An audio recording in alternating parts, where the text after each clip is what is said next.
To the casual fan, the logistics of bringing a race car to the track is simple. The team loads the race car, the truck driver heads to the racetrack, rinse and repeat. But sadly, the process is bigger and crazier than that. And in this video, we will look at the crazy logistics of NASCAR. Most NASCAR fans watch NASCAR races just to see flashy stock cars moving at high speeds and cheering their favorite team to victory, failing to acknowledge that that's only the tip of the iceberg in the NASCAR game, as the logistics part is a whole big different ball game in which every team member needs to put in their 100% to ensure victory at every race day. Unlike some other sports, NASCAR is rated high amongst the most competitive game in the world, if not the most competitive, with over 38 weeks in a NASCAR season, making it one of the longest seasons in all major league sports. And most races are held on Sunday. More reason why every team's logistics process needs to be top-notch to be able to compete with the best. Founded on February 15, 1948, NASCAR is also known to be a very lucrative game with a whopping net worth of $100 million, with over 40 drivers, and the championship is often decided by a points system, with points being distributed according to finish placement and number of laps won. The season is always slashed into two categories. After the first 26 races, 16 drivers, selected based on wins during the first 26 races, are seeded based on their total number of wins. They compete in the last 10 races, where the difference in points is greatly minimized. This is called the NASCAR playoffs. Primarily founded in the United States, NASCAR is often considered to be a United States sport and often held in the country. But recently, the sport has begun to explore other parts of the world, holding races in Canada, Mexico, and some other European countries, making the logistics process more complex and hard to organize. From packing and loading race cars onto transporters to setting up and tearing down entire pit areas in a matter of hours after long hours of flight or long hours of journey. Even a little miss in the logistics detail can ruin a whole race or season for a team. For a NASCAR team to have a successful season, all team members, from the team drivers to the mechanics, engineers, and crew members, including the haulers, must be at their best logistically on every race day. The most important component of a NASCAR team is arguably the haulers, even though some fans might strongly disagree.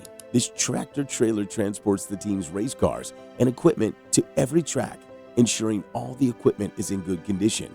These trailers have been designed to be the race team's home away from home, with the capacity to do almost anything the team needs.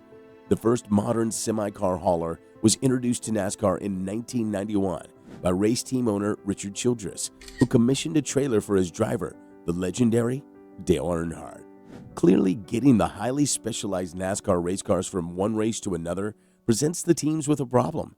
You won't see a race car being driven on normal roads, and since the NASCAR races are so spread out across America and beyond, they have to be transported in a specialized hauler to each race venue, overcoming numerous challenges they may face during the journey.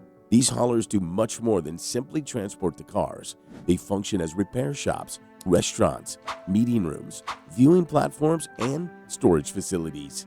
As every racetrack on the calendar is different, each NASCAR team will alter the setup of their cars depending on the conditions. This means that every car must return to the team's base after each race before being transported to the next. Once it gets back to the base, every single item on board the hauler is removed before being either cleaned or replaced and then loaded back on quickly. This equates to around 10,000 items. These car haulers must carry much of the equipment normally found in a professional garage. Cabinets fit together like pieces of a jigsaw puzzle, while equipment like rolling tool chests fit snugly in specially designed out-of-the-way cubby holes. Every spare part and diagnostic tool the race team owns is stored in the work area, from spare washers to spare transmissions and even spare engines. Race transporters also often have airliner tie-down tracks installed on the floor to secure items ranging from tires to portable steps. Despite the extra parts and tools the work area must carry, it also needs space for the race team to work. All this equipment and more makes the whole thing comparable to packing and unpacking a 4-bedroom house every week for 38 weeks a year.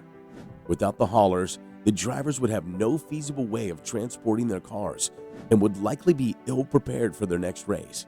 But that amount of work Who else can argue that haulers are not the most important component of a NASCAR team? While packing and loading race cars onto the haulers, coupled with some general management on some tools while the hauler is on the move, might be one of the most important logistic aspects of a NASCAR team.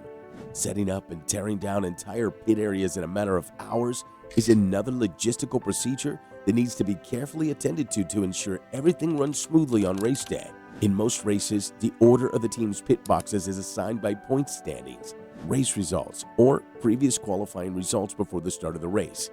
In NASCAR, typically pit assignments are made after qualifying, with the fastest qualifiers chewing their pit stall first, and after choosing their pit stall, the whole crew begins to unpack every necessary equipment from the transporter and begins to set up their pit area in the selected environment on the racetrack while being on limited time. To put that into context, the crew unpacks tools and equipment equivalent to a 4-bedroom house and then still sets it up in their chosen pit stall in hours.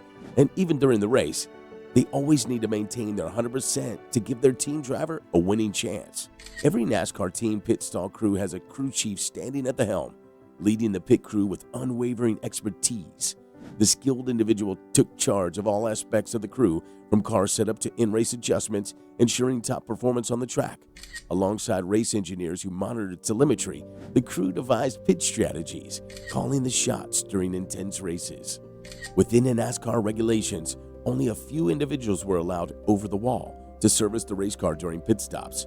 The crew chief's tools were restricted to 2 impact wrenches, 1 jack, and 2 gasoline cans. However, additional tools could be used in the garage area for major repairs if necessary. The crew chief relied on a vital tool known as the pit box, fondly called the war wagon. Equipped with flat-screen monitors and live event broadcasts, the pit box provided close analysis of the car's performance at any given moment during the race. Playing a critical role in the preparations leading up to the race weekend was the car chief. This individual managed the crew and ensured the car met all inspection requirements, meticulously overseeing any changes requested by the crew chief or team engineer. The car chief acted as a chief operating officer, shouldering responsibilities in the absence of the crew chief. The jackman is also an important member of the pit stall team. As the race car enters the pits, the jackman will immediately spring into action.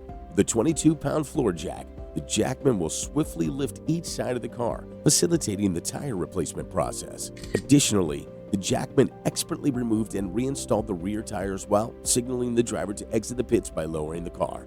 2 tire changers worked in tandem to remove and tighten lug nuts using a specialized impact wrench. One focused on the front tires while the other attended to the rear.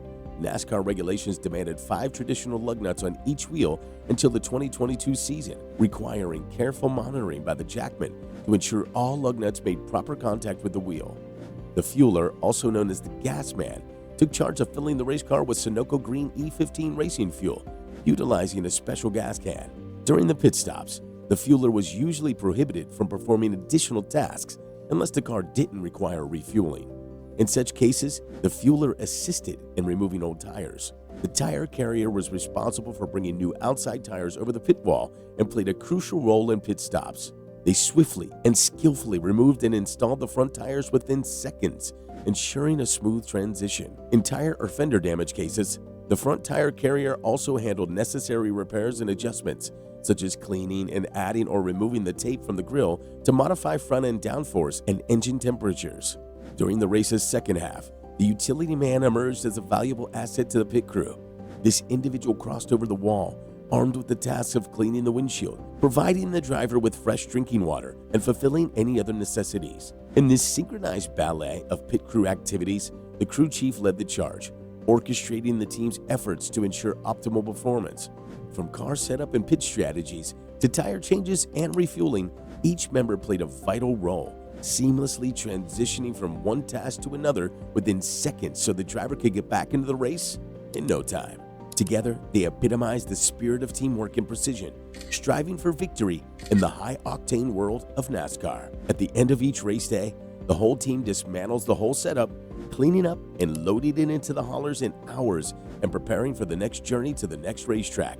Undoubtedly, the NASCAR logistics game is the most hectic aspect of the sport. Do you think NASCAR has the most hectic logistics procedure ever amongst any other sport? Let me know your thoughts in the comments section. And don't forget to like and subscribe to our channel for more content like this.